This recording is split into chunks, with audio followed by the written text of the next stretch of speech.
Stand Up Talk Radio Network.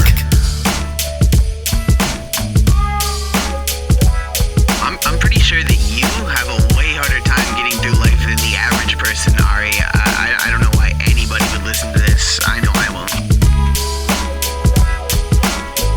Ari, your advice single-handedly broke up my marriage. You're an awful person. You're 24 years old. Why would I listen to you? Why would you be giving therapy and advice to people who clearly need it? It doesn't make any sense, Ari. This is a horrible idea. You're listening to unlicensed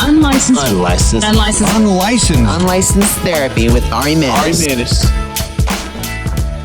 a while, SoundCloud was just a regular platform to upload music mostly. Right. And when they got into podcasting, somehow they had heard of me and they said, hey, would you be willing to switch your podcast over to SoundCloud? If you do, we'll feature it. So anytime someone registers a SoundCloud account and checks that they like comedy, they'll automatically be subscribed to your SoundCloud account. So I'm unbelievable. like, all right, I'll switch over. Holy shit. So I got free hosting from them and then switched over. Now it turns out I think they're losing millions and millions of dollars and might be going out of business. I'm not sure. Sure. But still cool. Still cool. Yeah. Still very, very very actually. I'll take it. Yeah. I'll ride them till they die. Yeah, as you should. Mm-hmm. As you should. Yeah. No, I love stuff like that. Like when Meltdown Comics on Sunset was going out of business, I walked in and they had 9 buildings, like miniature buildings for sale that were like between 3 and 5 feet tall. Uh-huh. And the guy who owned all the buildings was like, yeah, no, we're selling these buildings and they're $1,000 for the 9 buildings. And I was like, yeah, I'll give you $70. And because they're fucking. Yeah, you knew. I was like, you're They'll not take anything. No one's gonna buy those. I was like, no one wants these. And he was like, $100. They're yours. I was like, great. And I fucking took the buildings, put them in storage. Through you the just storage. Knew you wanted them. Yeah, I knew I wanted them, and so I got this storage company who I can't say the name of the storage company, but I had them come pick it up and put it into a storage unit for me, like one of these like delivery storage places, and they put it into storage. And when they delivered it finally to my place, they had broken like half the buildings. So then the storage company had to pay me like over $1,000 in material costs of breaking my shit. So let me ask you this. So I was like, this is the greatest.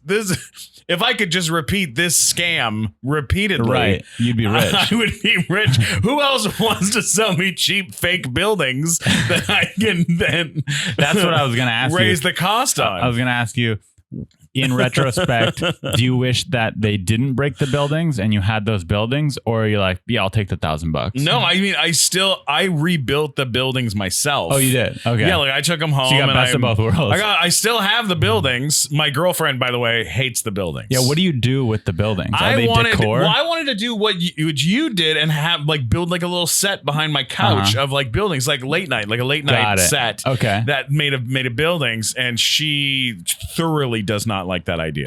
Like thoroughly hates it. But I haven't. I haven't your given house, up your on rules. Well, yeah, not really. No, never. No. We live together, so she gets all the final words on most things. Damn, you're whipped, dude. Oh yeah. How long have you guys been going out for? 7 years. 7 years? Oh yeah, That's a long time. We knew each other for 4 previously. So now you've known each other for 11 years, been going out for 7. Oh yeah. So Long time. But you're not married. Not married yet. Do you believe in marriage? Yeah. How come you're not married? I don't know. She, most of the time people like I wanted to get, I don't know. I got a lot of friends that got married when they couldn't afford it. And you just watch them fucking have a wedding, and none of it's so expensive, and they don't know how to pay for shit, and they're like relying on family members and stuff to spring for stuff, or they're having their wedding in like the basement of their uncle's house or something like this. Like I just don't want to do that. Like but you're rich. I'm not. I'm rich. You have $1,000 worth of building money. $1,000 worth of buildings in my house. I should be able to just use that. Yeah, for that's family money right there. That is that's a man. college fund. That's an entire town full of money. So yeah, I just haven't. We just haven't done it yet because I just don't want to. Like, I feel the same way about kids. Like, a lot of people have kids and they go, "Oh, you're never gonna be ready for kids." You know, that's why you gotta have kids. You're like, yeah, but I'm definitely not ready now. I'm definitely not ready. No. You're right. I'll never be ready, but right now I'm 100% not ready. Like, I keep spending my money on action figures. Like, I know that's not what you're supposed to say. Hey, your kids will like those. Yeah, sure. Yeah. They won't be allowed to touch You're preparing. This is a pre-production yeah, for the kids. This is pre-production for kids. Yeah, you're collecting I get bored with them. toys. Yeah, I'm collecting all the stuff, all the kid stuff. Then they're going to show up. I tell girls right away, like, usually as soon as we're cuddling in my bed, just so you know, if you get pregnant, I will take you to the abortion clinic. Really? You say that right away? I say that right away. I do not want a kid at all. And usually they're in agreement. And if they're like, no, I'm going to have the kid if I get pregnant, then I take my chances and still continue the relationship. Well, yeah, of course. Because I'm weak.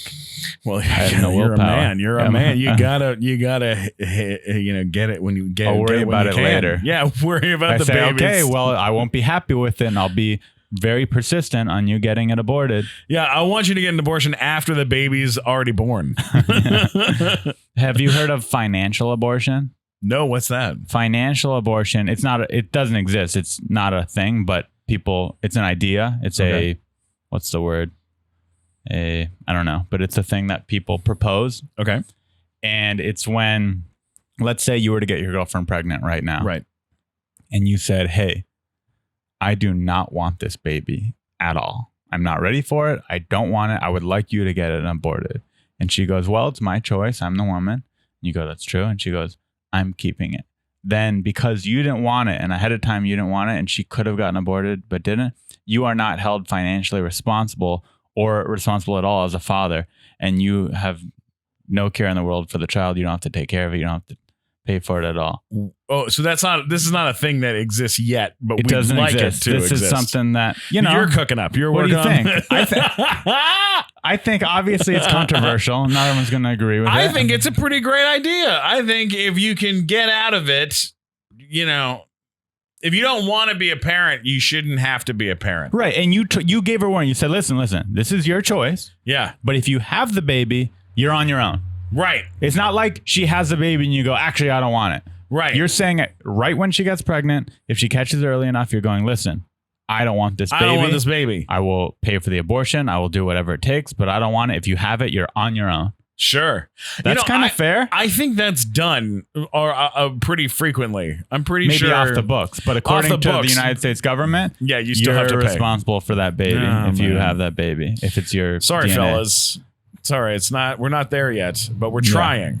I don't think, to be honest, in this current climate, I don't think that's ever going to happen. Financial abortion, probably not. But maybe if enough people listen to this podcast, yeah, they might share it on their walls. Yeah. I will never work in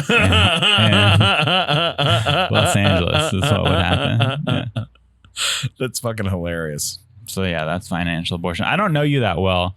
We know each other from around. Yeah. I see you around. We say hello. We're polite. We're polite people with each other, but we don't know each other very well. Like, I walked into your apartment today and I was like completely beside myself. I couldn't believe it. You have a stage in your living room and a movie screen. Ari's apartment show, ultimate Netflix and chill. You got skateboards on your walls. Got skateboards on. You got guitars on your walls. Big border. I like you music. Got snakes. I was like, this is fucking fantastic. Yeah, I'm trying to create this. It's kind of a man cave, but I keep it clean and organized.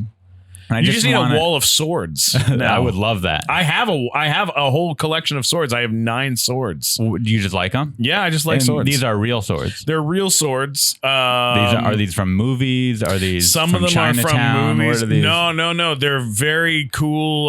Do you mostly get them online? No, they. Do you go to swords conventions? I sometimes will buy one if I go to a convention. Like, I'll go to like a Comic-Con. I'll buy one there. But I have like I have like the sword from the movie Heavy Metal, the animated movie. Like this giant, so it's like a replica metal. of it looks it. like a replica of that sword. It's Now, enormous. So I have like these are the swords obviously from just for Braveheart. show, I assume. You don't wield these swords. I've only and go to sword wielded fighting? one sword. I've only, and that is a man broke into my car. And after he broke into my car, I was so a lot of people worried. keep baseball bats in their car. Not Steven. No, I keep a crossbow and a sword in my trunk at all times. I started walking my dogs at night with a samurai sword on my hip, But you still do this to this day. No, I stopped. I stopped. But for like a good month after I got broken into, I was like, I'm gonna fucking You're gonna I'm stab fucking someone. stab I'm gonna someone. be the next Power Ranger guy. I am, and then Yeah. people are gonna be like, "Oh my god, did you hear Stephen Glickman killed the guy with a samurai sword?" So these swords on your wall, are these? I mean, obviously they're mostly for show, Right. but are these really? I watch a lot of sword making YouTube videos of these guys making these amazing looking swords. Yeah. But I've owned swords, samurai swords from Chinatown in the past that were very cheap, and I would hit something, and that's the end of the use of the sword. Sure. Are these high quality swords that could get used? Or are these strictly? I'm not gonna pretend like they're all great swords. Some of them are bullshit swords. Yeah. Some of them are. You I can mean, just you call can this. still kill someone with it, You though. can call this episode bullshit swords. But even with a bullshit sword, if it's made of metal, you could kill someone with it. absolutely, It's still of a course you weapon. could. Yeah. Yeah. No. It would be a one-time kill weapon. They're like costume swords. Most of them Yeah. are and then I've got a couple that are like legitimate, like handcrafted and well made, cool Do swords. you think these swords will go up in value, or they're just for you and they're down in value and they're not worth anything? I don't know if they're really worth anything. For the most part, maybe one or two is worth something, but they're like ones that I just started. You know what happened? This is going to sound really. This is a weird way to take things, but my father is like a real piece of shit, like bad guy. And Do you get along? Not at all. Okay. Yeah, no. So this is why you're a comedian. This is why I'm a comedian. Yeah, and when he moved away from California, he left his entire apartment and like told me to like clean out his fucking apartment for him. This is like many years ago. Like 6 years It wasn't ago. like, hey, I'm leaving you all the stuff in my apartment. It was like, hey, No, clean it up because you're my son. Yeah, Do he's the like, work. clean it up, put it into storage, do whatever. Like, I don't want any of this stuff. Got You can it. just come get it or whatever. So I went to his place and I took a bunch of his shit and I most of it was garbage, but the stuff that was like worth anything I put up on Craigslist and I said in the barter section and I was like, will trade for swords. I'm no joke. Yeah, I believe it. And like audio equipment, like stuff that things that you wanted. really outdated bullshit stuff. But like it was like old outdated audio equipment that no one would want, Except for those weird audio files. Yeah, that weird are living in the audiophile guy. 70s. Yeah, exactly. And so I put it up there and said, we'll trade for swords or man cave stuff. And guys would come by my place and be like, I'll take this, this speaker, and here's 200 comic books, or here's Superpowers 1984 action figures. So it worked out. So it worked out great. So I ended up with like all this stuff, and one of the guys was like, I have a lot of swords. Can I come and trade you for swords? And he showed up and he gave me like 9 swords, and that started the sword collection. And now I have like a massive. So your dad's not all bad. No, he's pretty bad, but he had pretty good taste in stuff. What's the worst thing about your dad? He's just a real bad guy. What's like if you were just confessing you're in bed with your girlfriend, sure, and you're getting real with her, sure, and you're like, my dad did this. What's the one thing? Well, I just found out recently that he had been cheating on my mom for 3 years prior to them getting a divorce, and lied about it for the whole. Because he didn't want to hurt her, because he's a good guy. Right. If he was a bad guy, he'd be like, yeah, I've been cheating on you for 3 years. Right, sure, totally. Totally. I mean, obviously he might not be a good guy, but you know what? I will say this. If I'm in a relationship, right, and a girl's cheating on me, right, I would rather her just break up with me and not tell me she was cheating on me. I don't even know. Really? Yeah. It's like, why? What good am I gonna gain from knowing that a girl is cheating on me? Well, because then you don't have to sit around going, oh man, what did I do? What was that girl? Then she could say, hey, this just, you weren't the one for me. I'm not in love with you anymore. Whatever her reasoning is, whatever her reason was for cheating on me, say that, but don't say you were cheating on me. Yeah. They're both are bad. Both are not great. Both are not great. Have you ever cheated on a lady? I did once, very long time ago. When you got caught, did you say, well, my dad did it to my mom, and that's why I did. I'm repeating. It was ingrained in me. It's not my fault. No, God, that's so fucking great, though. No, I was dating a girl, and we were living in New York City, and I moved back to San Diego for like the summer. Are you from San Diego? I grew up in San Diego. Me too. Get out of here. Torrey Pines High School, 2007. No way. Oh my God. That's crazy. Yeah. What about you? What part of San Diego? 2007. I'm 29. Oh my God. Yeah, you're 10 years younger than me. Nice. Wow. Well, we look the same age. Yeah, we're very. I look like shit. I look great. You do. I'm very good looking. You look like a man who's been in a relationship for 7 years. That's bad. That's so great though. Yeah. I went home to San Diego to work at a fucking old age home. And for money? Money. Like you were in LA going for the dream. No, I was living in New York. I was dating a girl in New York. And were you doing comedy at this point? No. I was like in acting school. Okay. So you're kind of going for the dream still. Going for the dream. And then I was like, I got to go home and make money over the summer. And so I left school and stayed in the relationship, went back to San Diego, and then ran into my ex-girlfriend while I was there. Oh. And then we started hooking up, and we were in the car. We were making out, and then I called her by my girlfriend's name. Your new girlfriend. The new girlfriend. Called your ex-girlfriend by my new girlfriend's name. And she freaked the fuck out and was like, get out of the car. And like, I had to get out. And then she drove off real fast. And I was like, oh no. And then I immediately called the girl in New York and was like, hey, I cheated on you. I made out with my ex-girlfriend. And she was very upset. Did she break up with you? No, because it turned out she had been cheating on me the whole time I was gone with some other guy. But she didn't like made out with a guy. She had like fucked a guy like a lot. Well, let me ask you this. And like had taken the guy to like parties with people I knew. Then why was she upset? Well, she was pretending. She was pretending to be just upset. Like, I'm not going to be the bad guy. You're the bad guy. Yeah, she made me the bad guy. Instead, she wasn't at all like, oh, you have? Well, guess what? I've been fucking someone else too. No. You, she cried and like pretended like you broke her heart. Like I broke her heart, and then I got back to New York and found out that she had been dating someone the whole time I was gone. Wow. Did that make you feel better or worse? A little bit of both. A little bit of both. Yeah, I wished I would have fucked my ex-girlfriend. You know, I wish I would have gone through with called her your new girlfriend's name. Yeah, not called her my new girlfriend's name. Yeah, that's the only time I've ever cheated on anybody I've been with. And you didn't even have sex. Really have sex with her. I just made out with her. Girl. Yeah, it's just that was like the only time I've ever done anything. So you learned from Papa's mistakes.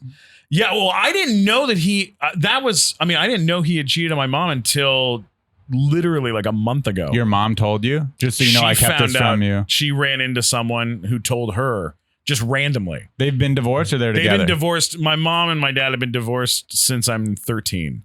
So since then, she had always thought that maybe he had cheated on her, but he wouldn't admit to it and just kept saying that. But now she found out. And then she found out the truth. truth. Did she confront him about it? You were there, or did she just they don't talk? No, because they haven't spoken in a long time. But you already didn't like him before this information. Yeah, no, I haven't spoken to him in about 4 years. 4 years.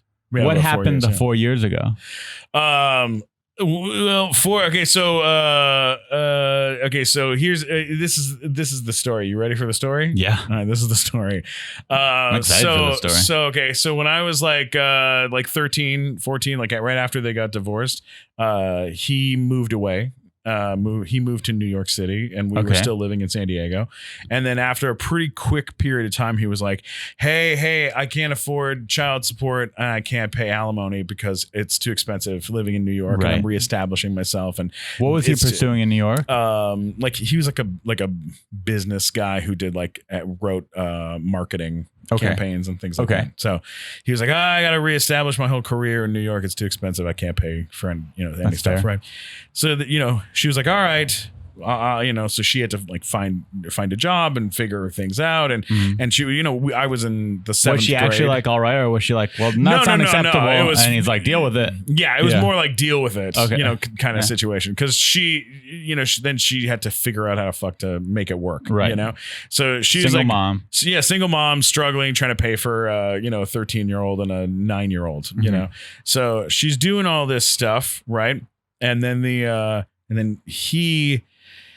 We kind of stayed out of touch with him for a while, and then at some point, we were like, you know what, like he needs to pay for some stuff because other at least get me a birthday present. Yeah, like serious stuff was starting to come up, and we needed to be able to count on him in some way. Yeah. And it had been like a year. Yeah. So she was like, all right, let's go to New York. So we went to New York as a family. Yeah. And then we, there's are your parents divorced at this point? At this point, they're divorced. Yeah. Okay. Yeah. So they're like, well, let's go find him.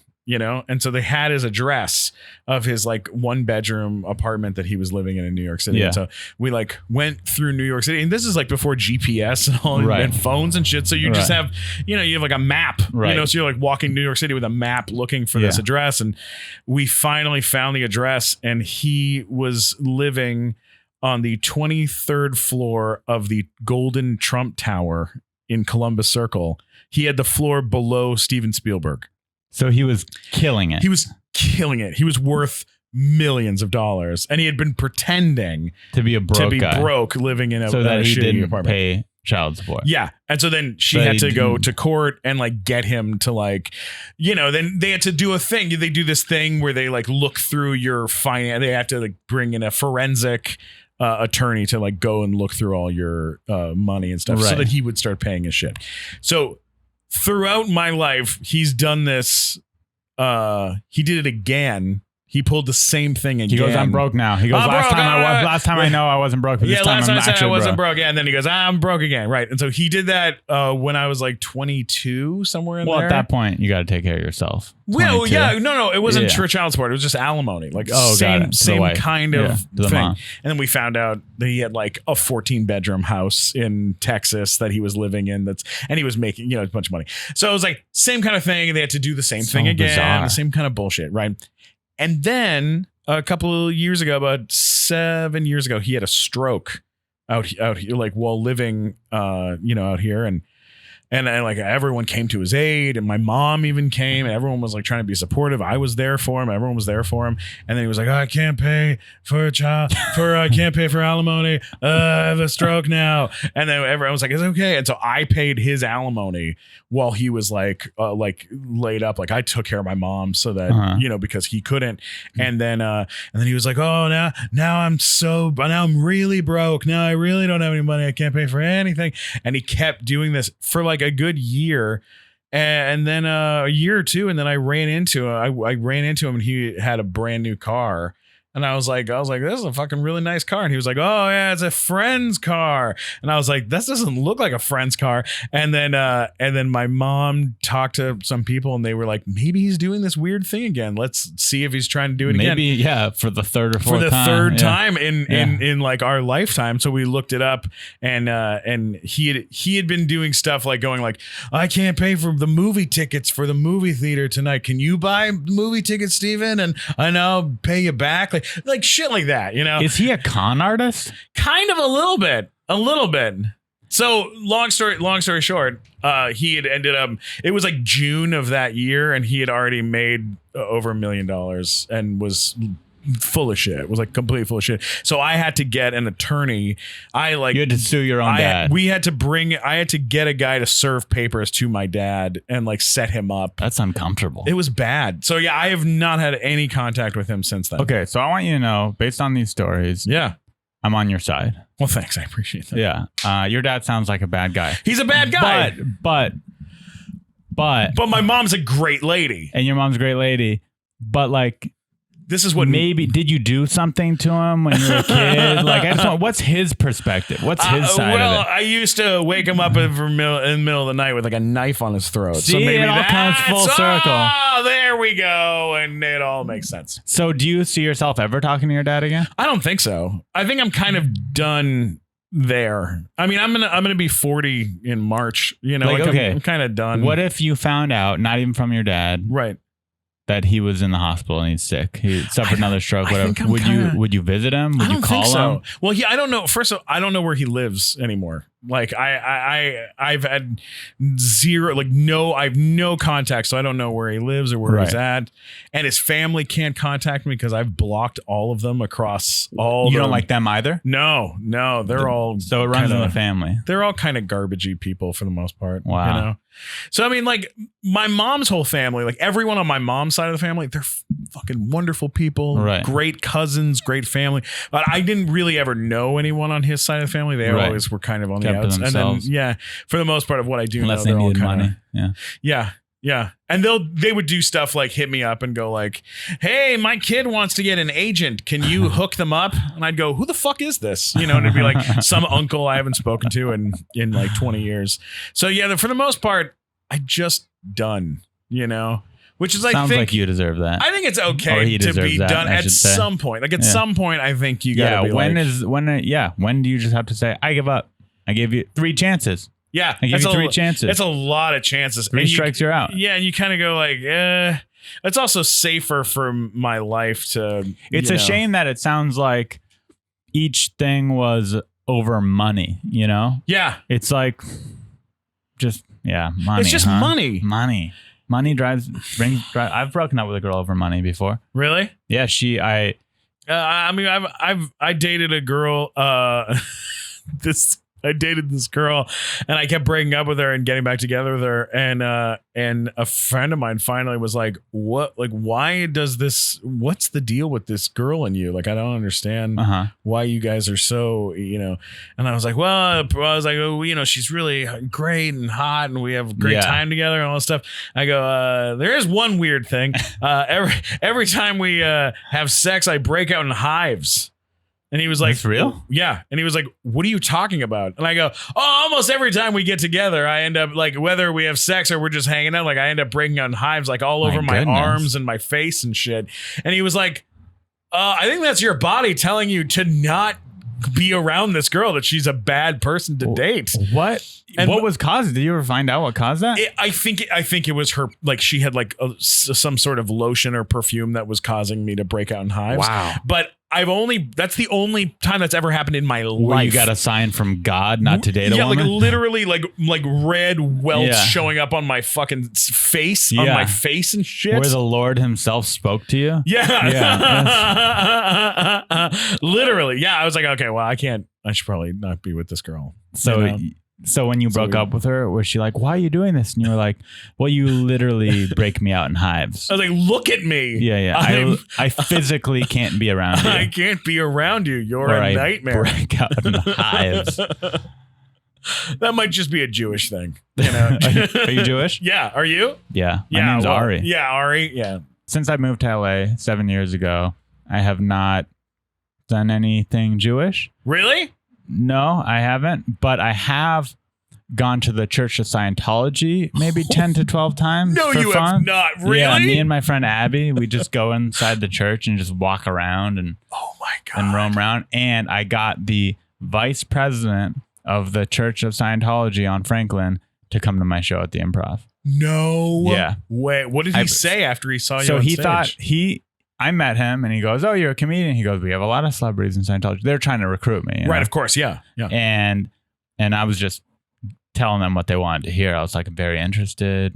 I was not actually joining, but it fascinates me. Sure. Scientology. So I was trying to get through it. You know, I was trying to climb up as high as I can go without spending money. Totally. So he's like, I want to come see you. And he came and saw me. And the night he saw me, I was hosting Comedy Juice when Comedy Juice was like the shit. Oh, yeah. And it was like Dane Cook, John Rudnitsky, David Teldrop. There was all these famous people. It was stacked in me.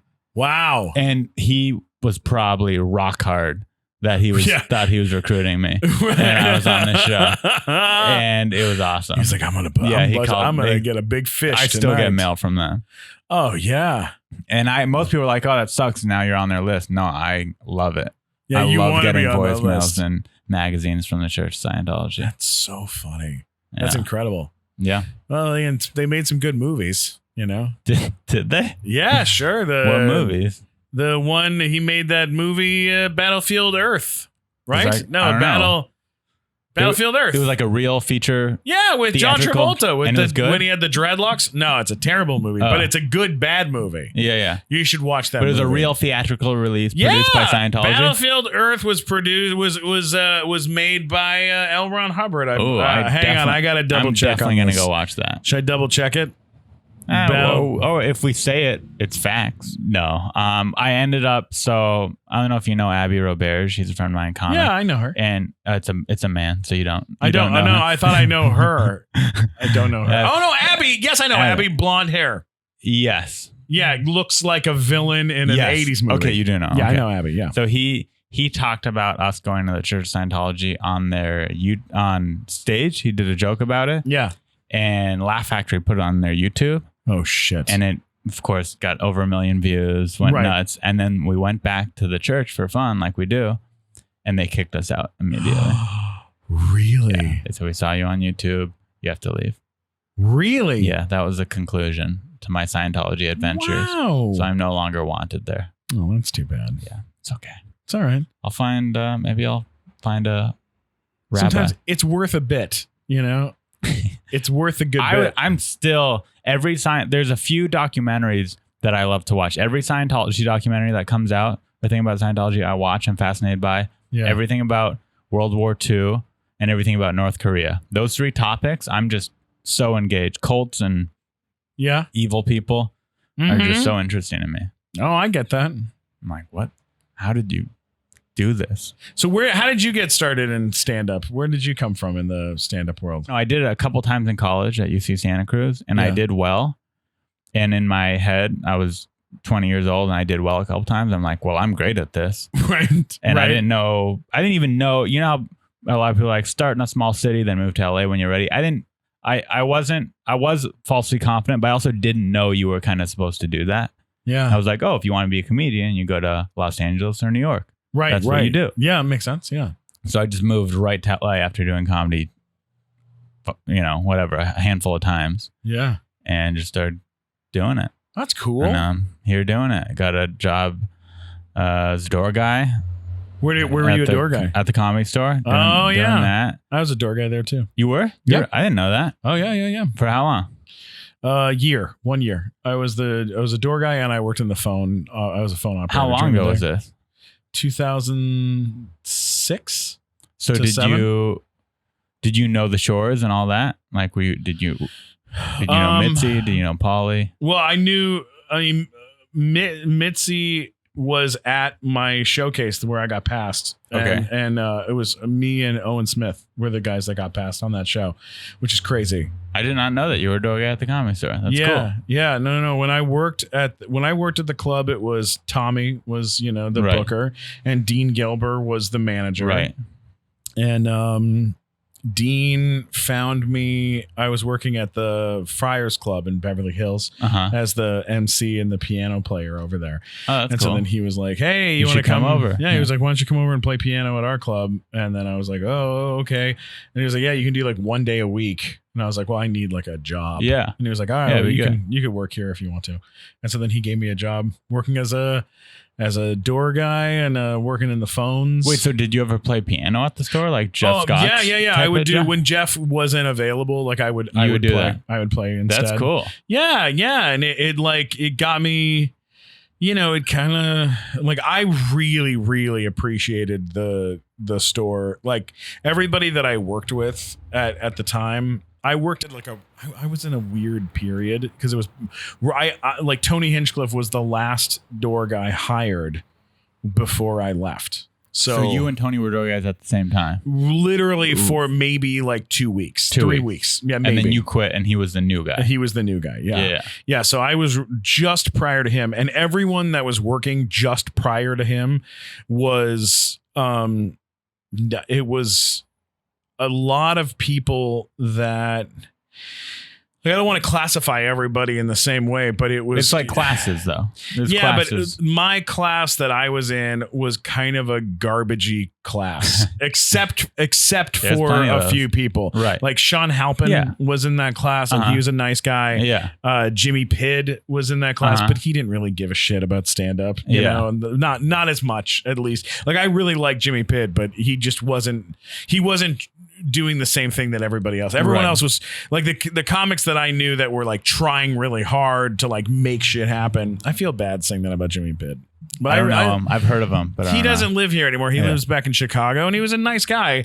But there was like Mac Lindsay, who was like literally just a fucking another guy who was like drunk most of the time. There's PJ Stansberry, who was a real piece of shit, you know, like throw cigarettes at people on stage during their act. And like, it was a lot of people like that with this kind of like attitude of like, I've been around forever. It fucking doesn't matter. I've worked here for 10, 15, 20 years. This was in the lull of the Comedy Store. It was a Comedy lull. Store was dead. Yeah. And, you know, the best comics weren't performing at the Comedy Store. Not at all. Yeah. It was Carlos Mencia was on stage every night of the week. Yeah. And, you know, a big comic on the lineup I remember showing up was, you know, fucking maybe Sarah Silverman would show up once in a while. Right. But the Improv at that point was the like hot hot club. Like, we'd go over to the Improv and it'd be like Jim Gaffigan, Dave Attell, Jeff Ross, you know, Joe Rogan, before Joe Rogan was Joe Rogan. I mean, he was great. He was already a big deal, but he wasn't he wasn't the most famous podcast person in the world with like the biggest fucking following he couldn't ever. Sell out the world. Yeah, he couldn't sell out the fucking and make millions. But he was an amazing comic comic then too. Right. Just not recognized as big a deal. It's funny how all that he was right switches. off of Fear Factor at that point. When I moved to LA, the Laugh Factory was the top club. It's just it all switches.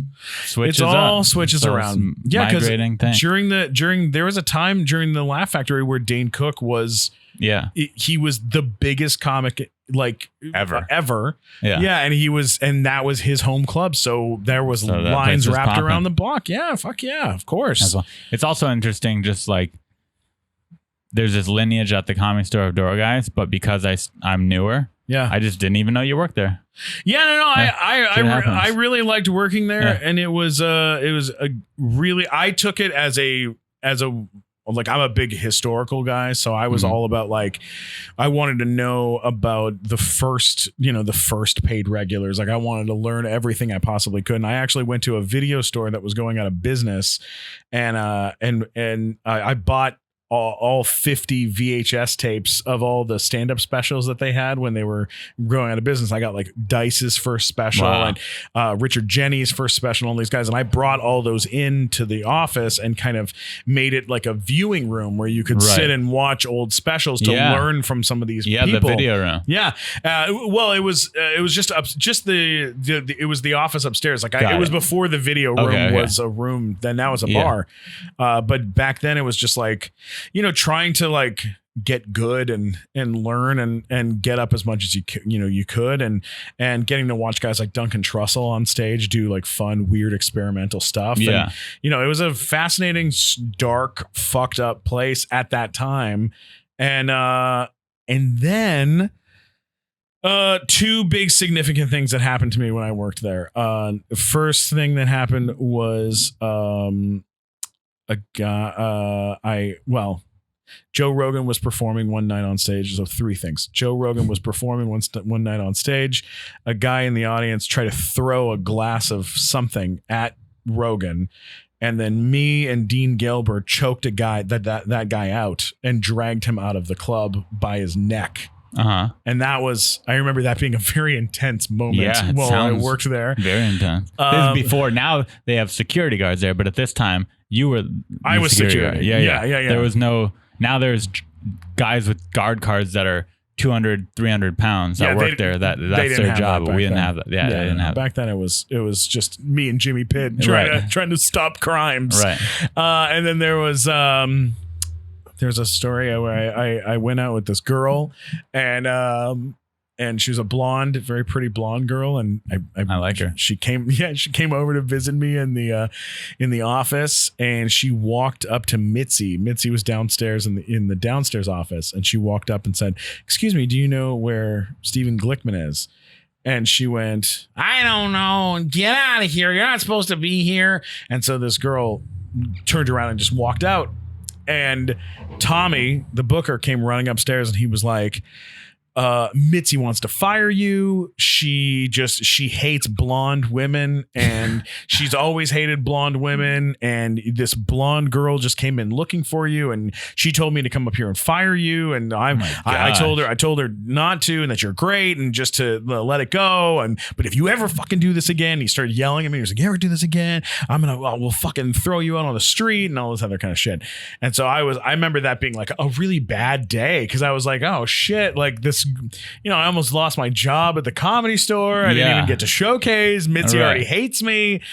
But then she forgot, and she didn't fucking remember. And she couldn't have cared less. In the end, but it was like it was a fucking intense, heavy place to work. Oh, I've been there. Yeah. And then the has other its ups and downs for sure. We have the two that are like the big ones is when Michael Richards had the incident happen at the Laugh Factory.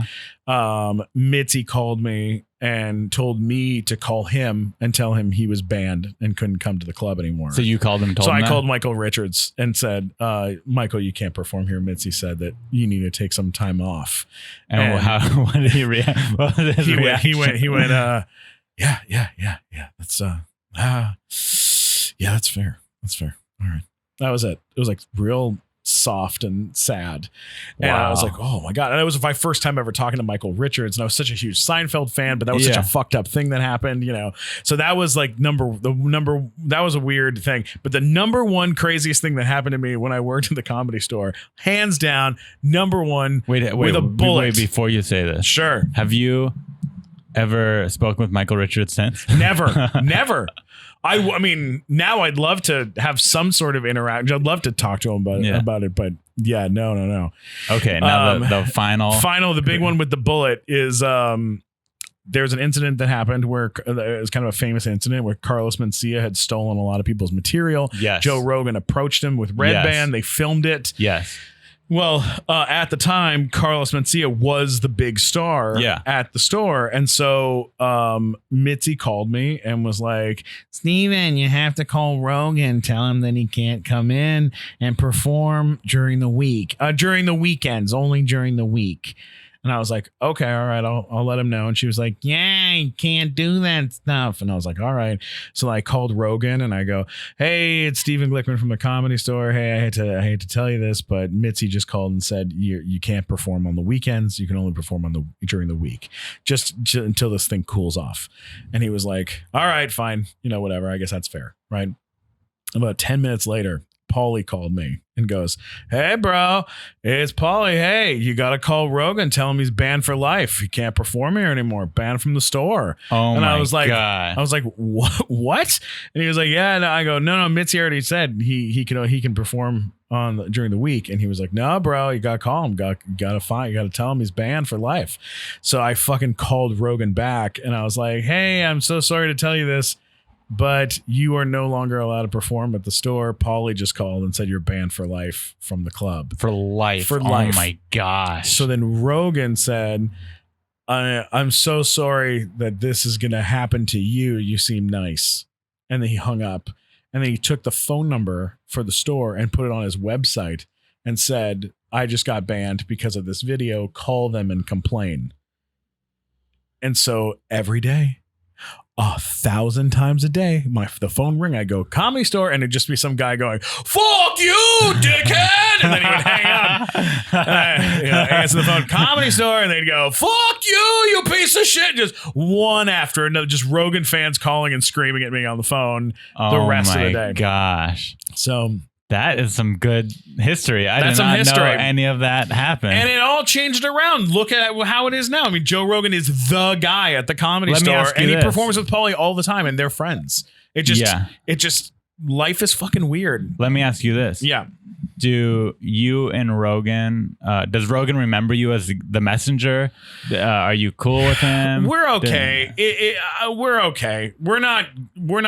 I'm not trying to start a drama. I'm just curious. I'm a huge Joe Rogan fan. Yeah. I'm a huge fan of him. I think like, does he let me just start there. Does he remember that you're the guy that called him? I don't like, if think you saw so. him, would he go, that's the guy that told me I was banned? I don't think so, but I think that there is some sort of energy there that's not excellent. Right. Maybe just because old of comedy it. store. Just old energy that's not great. I don't know. I mean, like, we've had a couple awkward interactions. I'm also kind of an idiot, and I say things that are kind of stupid. And I was standing near him one night, and I don't know a lot of stuff about UFC because I'm not a fighter person. Right. I'm not, I'm a Canadian Jew, so I don't know a lot about things like that. You're from San Diego. Yeah, I grew up in San Diego, but I am Canadian. Okay, I'm Canadian. So we had a moment once where we were hanging out outside the store and we were talking, and him and me and a couple other guys, and he said something about Ronda Rousey, and I said, "Oh, cool." I go, "You know Ronda Rousey? That's awesome." And he goes, "Yeah, of course I know Ronda Rousey. I'm the UFC announcer for UFC." And I went, I just didn't know if they had a different person for that." And he goes, "Different person for what?" And I go, "Because she's a lady. I thought maybe they'd have like a different announcer for the ladies." Yeah.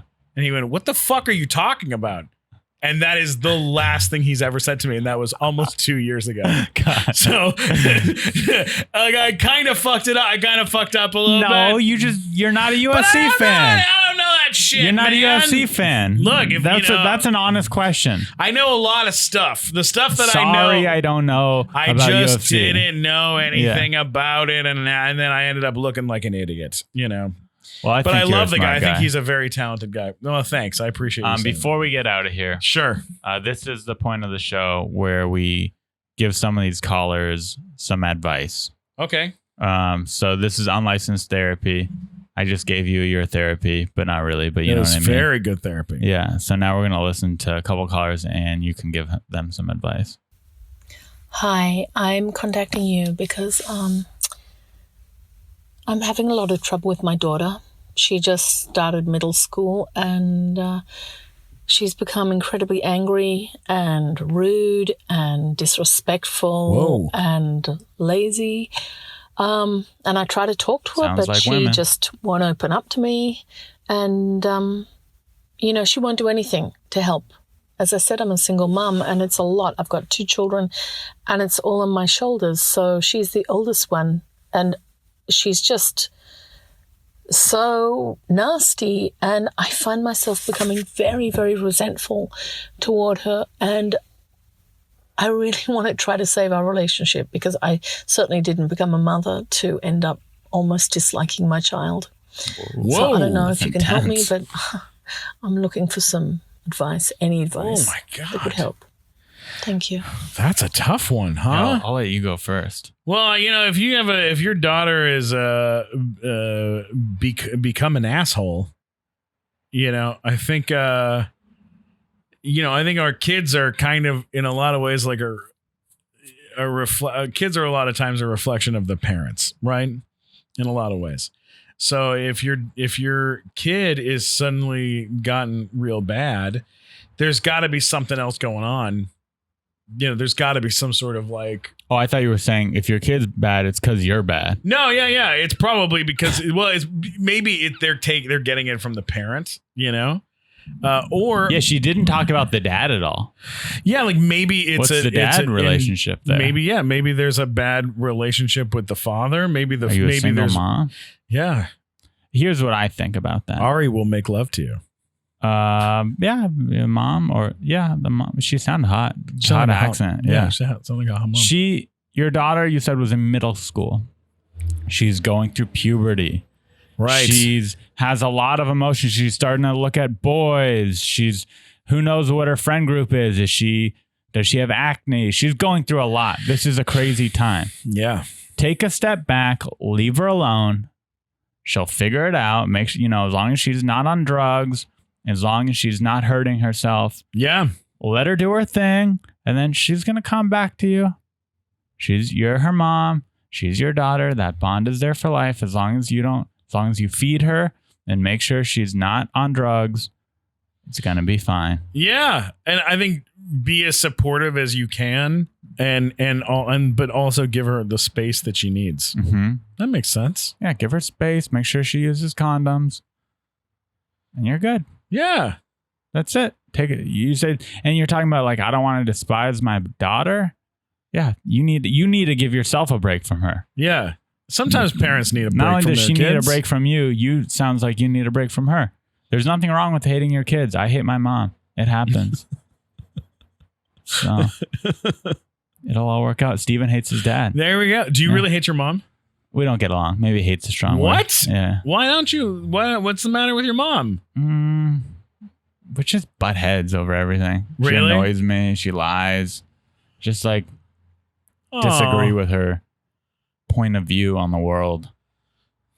Yeah. But it's all good. Not everyone's meant to get along. Big Trump supporter? She says she isn't, but I think she secretly is a Trump supporter. Ah. That she's one of those.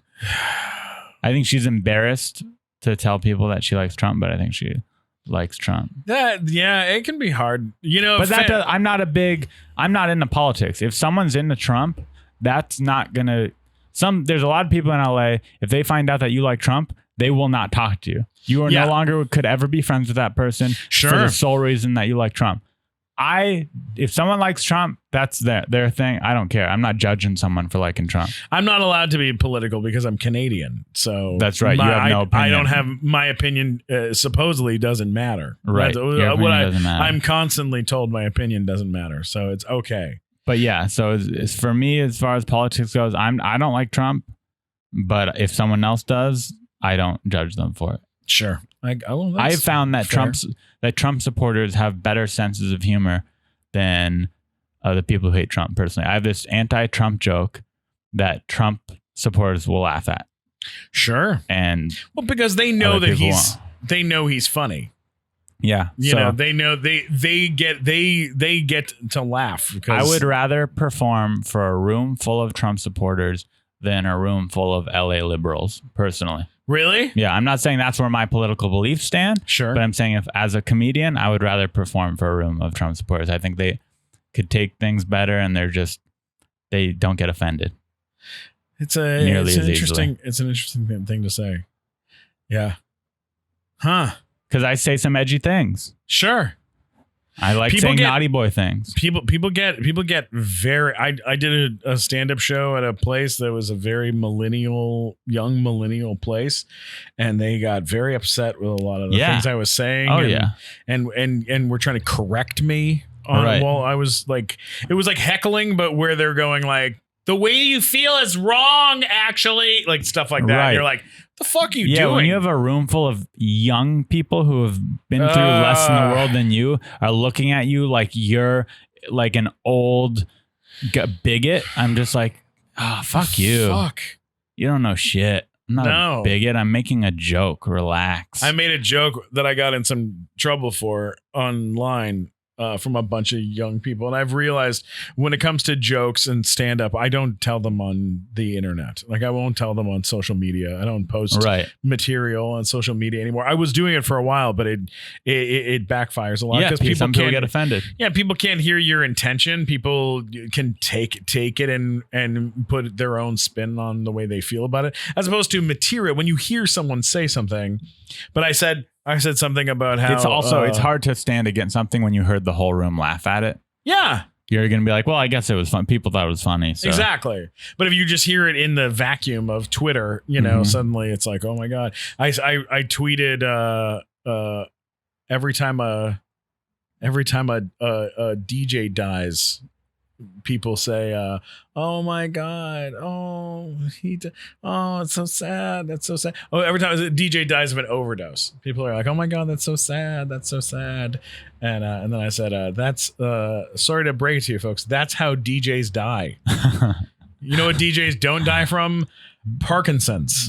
Like there's no DJ who's died from old age. So did the people who get upset say you were making fun of death? Or were they just saying you're insensitive? They said I was being insensitive about their favorite DJs that had died of drug overdoses. It's the same thing when the guy. That is not what I thought. I thought you were going to be like, well, I made some joke about women or something. You're like, no, DJ's dying. That's the tweet that killed it for me. Same thing with the guy. Remember the guy with the full body skeleton tattoo? When that guy died, there's a guy with like a face tattoo of a skeleton. I don't know that guy, but how did he die? He killed himself. Okay. And everybody on Twitter was like, yeah, everyone was like, if only there was a warning sign. And I was like, he's the warning sign. Like, that's, if you see a man walking down the street with a full body skeleton tattoo, you will live longer than that man. Like, there's no way you're gonna and grow. People got mad at that one too. People got very upset because they were man. like, "Oh, you're so insensitive. He killed himself." And I was like, I don't care. And this is my own personal thing too. When people say, "Oh my God, this person killed himself," 99% of the people that kill themselves that I hear about, I don't care that they killed themselves. It's the people that I know that killed themselves. If someone I know kills themselves, then that's when and it's true. It's like pre-internet. We wouldn't find out when everyone killed themselves. No. If I don't know you and you die, I don't care because I don't know about it. No. But now it's I like don't you have hear to about care. every random person in Kentucky and all over the country because people are posting Kickstarters and Facebook memorials and all these things. So you hear about all these people. Yeah. But it's like, you're not in my world. No, I'm sorry for your friends and family. When if a young person kills himself, I feel bad for them. I always feel bad. But if an older, if a man in like his 30s or 40s, or a woman in their 30s or 40s is addicted to drugs and kills himself doing drugs, and they're like some singer or something, I don't give a fuck at all. Like, I just don't. I can't pretend to care. There's only enough care. You can't care about every single thing in the world. No. Or you're going to be caring every second of your life. You're going to be walking around, your heart's going to be on fire. You can't. You just can't. No, fuck sorry, but you can't. No, you can't. I got There's a limit. Someone got and the thing is, it's like, I'm sure when you made these tweets, overall people liked them, but you get a couple people who don't like them. But because we're sensitive, soft artists, that really gets to us, is those couple of people that don't like it. Absolutely. And I get that because I posted a picture of a porn star wearing my merch, my shirt. And so it was like she wore my shirt and then her vagina was out. Yeah. I thought it was like a funny picture. And by the way, I didn't forcefully make this porn star model my shirt. That's amazing. She thought it was fun and she got paid and she was excited to do it. Great. So I posted the picture and I put my face over her vagina to block it out, and I posted on my Facebook. I said, "Come get my new merch." It was a funny little ad, right? Yeah. I got hundreds of likes, which is a lot for me, and people liked it. Yeah, it's great. And then, of course, I got a couple girls who messaged me, "This is chauvinistic and sexist, and you're taking advantage of women and sex, and blah blah blah." And freaked out, and I'm, oh my God, it's just happened. People are looking to get offended, and they'll get offended. Yeah. On my we ran an ad for my podcast for like a little while ago. We did like a big summer bash thing where we had like a summer beach, like a summer pool party, and we invited all these comedian, like a bunch of comedians and then a couple strippers and a couple other people. And we all came over, and the only person in the pool with all these women, there's like a ton of women in the pool in their bikinis, jumping around, swimming and drinking. There was only one guy in the pool, and it was my friend Robbie, who is a gay man. He's 23 and he weighs about 400 pounds. Okay. And we just had him floating in the middle of all these women swimming around him. And it's a very funny commercial, just being like, "Come to the party. We're missing you at the party. Here's our podcast. Come listen to it." Right. And while we were filming it, and it was offensive. Oh, and then we kept having the women throw birthday cakes at Robbie in the face and him in the face with birthday cakes. And it was like offensive, but no one could place their finger on what was offensive about it or what wasn't offensive about it. Like everything about it was kind of fucked up and weird. And for some reason, it kind of just got a pass, which is great. Yeah, if you can't put a finger on it. Yeah, you're like, it's too fucked up. It's so weird. Why is this girl in a bikini wearing like a chicken mask and swimming underwater? underwater and a chicken man. It didn't make any. It was just a bad dream of like beautiful women and a big fat guy. But I really enjoyed that. That's hilarious. I love doing stuff like that. I did a show in my living room, one of my shows where I booked all black women and me. And so the flyer was a picture of me surrounded by all these black women. Fantastic. And then I got a message from my friend and it said, I don't know how he goes, I don't know how, but I know something about this is racist. That's very funny. That's very funny. Fun, yeah. That's a great bit. I like that. I always really wanted to do a bit at the Improv because, I've been doing this show at the Improv for like 3 years.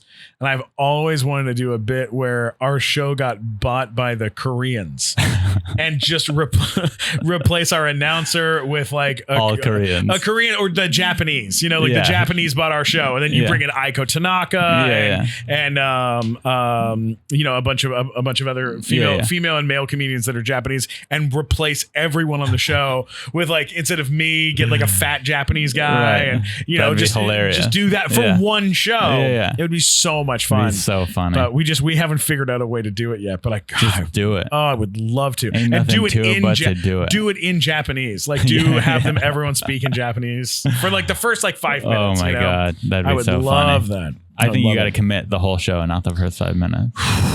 It would be great. Just bomb, but for the greater good of the bit. For the greater good, yeah. We've done a couple of those. We did a bit. One of my favorite bits of all time. We had. Do you know Malice? She's like a stripper that has her whole body's covered in tattoos. She has a mohawk. She's kind of a famous stripper. I don't know her. She's very cool, kind of cult figure here in town. But what we did is we had Adam Ray on the show, and Adam Ray's best friend is Brad Williams. Oh right. So we were like, hey, we're gonna play a quiz with you where we ask you questions, and then for every answer you get right, you win a point, and every question you get wrong, we'll do something horrible to this fat buddy of ours, this guy Robbie. Does that sound fine? And he was like, yeah, I guess so. And so then we have him live via satellite, and so we had scripted it all out and shot it already, right? But we put it on screen, and it's Robbie, and he's in his nothing but his underwear, and he's tied to a chair, and Malice is dressed as a dominatrix, and she comes out and she has like a table leg and she's like, hi Adam, and then we're like, okay Adam, where did Brad Williams grow up? And he's like, Torrance, and it's like, incorrect, and then she hits him with a table leg and it cracks, it like breaks on him. And we did where we ended up hitting him in the head with a cinder block, and it was all breakaway stuff. Right. But holy shit, it was so funny. It was just like, if we ever get to do it on TV, it would be the greatest. It'd be the greatest fucking bit ever. You got to film that. Oh, like we shot it, but it was like, it's not the way you want it. Never the way you want it for TV. But, right. But if I don't know if I can tell your audience, but when does this show air? When do you put this out? Probably in the next 2 weeks. Yeah. Okay. If you want to plug anything. Well, my show is November 17th at the Hollywood Improv, the nighttime show, and then it's December 15th. So we do it every month. The November 17th show is Michael Dorn, who played Worf on Star Trek. Sweet. Is on the show, and so is Barry Bostwick, who played Brad in the Rocky Horror Picture Show movie. Great. And then we'll have like a live performance from some rapper or something, which will be cool. Yeah, check that out. That'll be fun. And then in December, we're doing a Children's Hospital toy fundraiser, a donation fundraiser thing at the club, which is our third year doing that. Give back to all the other people who have bad dads. Right. Who don't buy them toys. Yeah, exactly. Some people just can't afford to buy toys because they're living on the 23rd story right under the Trump Tower. Exactly. Yeah. So 1,000%. Yeah, they can't get their kids toys. And so you should get their kids toys. Yeah, so come do that. That's and we have Jimmy O Yang is going to be on that show, who's great. Yeah. We're going to talk to him about the movies, Crazy Rich Asians, and Silicon Valley. And then we have Drake Bell from the Drake and Josh TV show performing some Christmas songs, and it'll be. I've had Jimmy was on this podcast. Haven't had Drake. I love him. I love Jimmy O Yang. Yeah, he's a great guy. He's like one of those guys who's just down for shit. It's also just so crazy. Like, I used to run the show at Hooters on Hollywood Boulevard with him. Oh, and I he was remember part of that. And now he's a movie star. Yeah. Like I'm sure everyone who moves to LA has that story where they know a guy and then all of a sudden they're a star. But it was just like Hooters on Hollywood Boulevard. Yeah. Movie star. It was just, dude, it's the pretty same. wild. You know who's mine for that is Tiffany Haddish. Yeah. Because I did a show with Tiffany in San Diego. I mean, she was at my house for Thanksgiving the year I broke my foot, and there were only 6 people at my house for Thanksgiving, and it was her, my late friend John Schnepp and his fiance, and Mike Black and Matt Walker, and my fat friend Robbie, who was just running around with these rubber dicks. He brought a bunch of rubber dicks and he was throwing them at people, and Tiffany Haddish. And we literally said to her, what do you have coming up? Like, what's going on for you? And she goes, oh, I'm going to be in this movie called Keanu. Yeah. And I was like, oh, that sounds cool. Is it like a Keanu Reeves movie? Like, what's it about? Like, it was like, it was at that period. Yeah. It was like pre everything. And then the other one was, we booked her on our show, and it was right after Girls Trip. It had like come out, and it was still in the theater, and like it had exploded. Right. And she called me up. I called her up and I was like, oh my God, this is so cool. Your family, like your aunts and uncles and cousins, everyone bought tickets to come see you at my show. It's going to be amazing. And she was like, I can't be there. I just got offered like $50,000 to perform the same night for like to do like a half-hour set in some random city somewhere. I got to go and do this. And I was like, oh my God. Understandable. Okay, sure. And she's like, I'll tell my family to come anyways. And their family came anyways. Oh, sweet. It was very nice. But it was like, cause like, it was so like, it was like, oh my God, just watching someone hit that level. Boom, right in front. Woof. And now she's on the side of fucking buildings. She's in like 4 movies right now. She's already won an Emmy. She's already won a fucking insane. Emmy. Unbelievable. And you're next, Steven. You're next. Thanks for being on the show. Thanks for having me, buddy. See ya.